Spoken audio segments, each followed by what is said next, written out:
বিসমিল্লাহির রহমানির রহিম। প্রিয় আমার ছাত্র ভাইয়েরা, আপনাদের উদ্দেশ্যে কিছু কথা না বললেই নয়। যেটা হচ্ছে আপনাদের কৃতিত্বের কথা। আপনারা এ দেশটাকে ডাইনি মুক্ত করেছেন, এ দেশটাকে ফ্যাসিবাদ মুক্ত করেছেন, এই দেশটাকে অন্যায় জুলুম নির্যাতনের হাত থেকে মুক্ত করেছেন, এই দেশটাকে গুম খুন থেকে আপনারা মুক্ত করেছেন। এই জন্য আপনাদের সবাইকে ধন্যবাদ। শুধু আপনারা ছাত্র জনতা মিলেই আপনারা করেছেন, শুধু একা আপনাদের গুটেল দেওয়া ঠিক হবে না।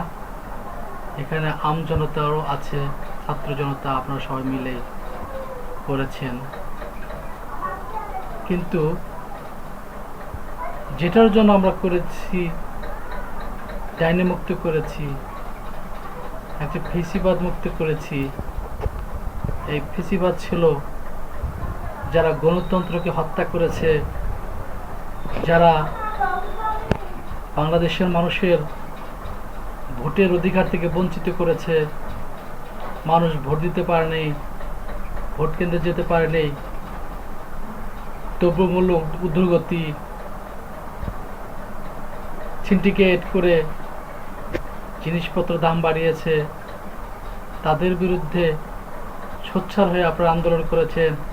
এই আন্দোলনের আপামর জনতা সবাই ছিল, শুধু আপনারা একা ছিলেন না, সবাই ছিল।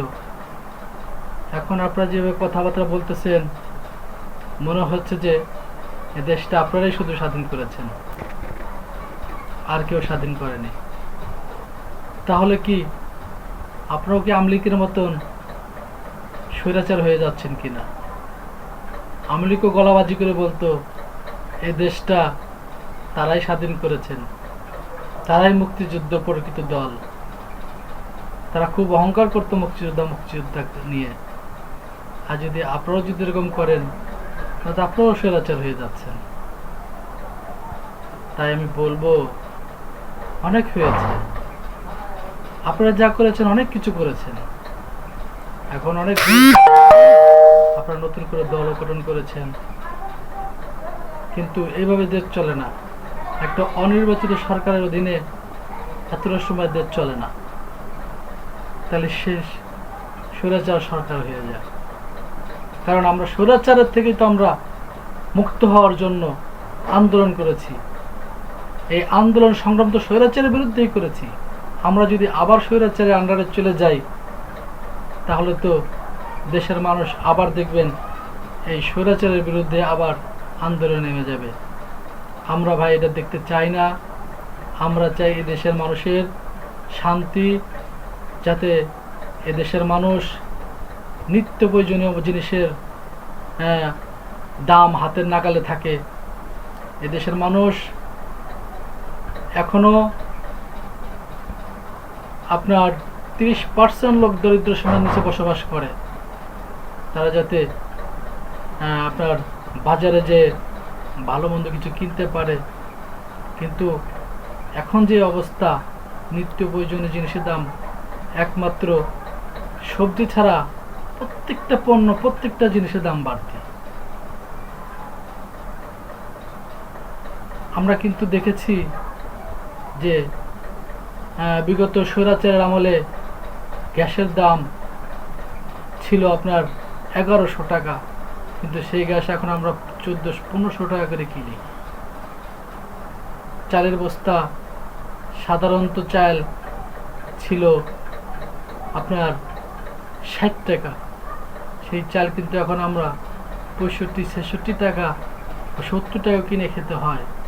তাহলে কি হাসিনার থেকেও কিন্তু এই সরকারের অবস্থা কিন্তু বেশ একটা ভালো না। কারণ এই সরকার আমলে কিন্তু অনেক জিনিসপাতির দাম বাড়ছে, জনগণ তো এখনও চুপচাপ আছে। জনগণ যখন এই নিত্য প্রয়োজনীয় জিনিসের বাজারটা দেখবে, তখন কিন্তু এক সময় দেখবেন যে এই জনগণও কিন্তু আপনাদের বিরুদ্ধে বা এই সরকারের বিরুদ্ধে একটা রিয়াকশনে চলে যেতে পারে। যার কারণে আমি বলবো অতিলম্বে একটা গ্রহণযোগ্য সুষ্ঠু নির্বাচন দিয়ে একটা জনগণের সরকার প্রতিষ্ঠিত করতে হবে, যে সরকার জনগণের সুখ দুঃখের কথা শুনবে এবং জনগণের সুখ দুঃখের পাশে থাকবে। এটাকে আপনারাও সহযোগিতা করবেন এবং জনগণ যাতে নির্বিঘ্নে ভোট কেন্দ্রে যে ভোট দিতে পারে, আমরা যাতে সুন্দর সুশৃঙ্খল পরিবেশে আমরা যাতে ভোট দিতে পারি, ভোট কেন্দ্রে যেয়ে ভোট দিতে পারি। আমার ভোট আমি দেব, যাকে খুশি তাকে দেব। আমি সরকারের প্রতি আমার এই বার্তাটা দিয়ে এইখানে আমার বক্তব্য শেষ করছি। আল্লাহ হাফেজ।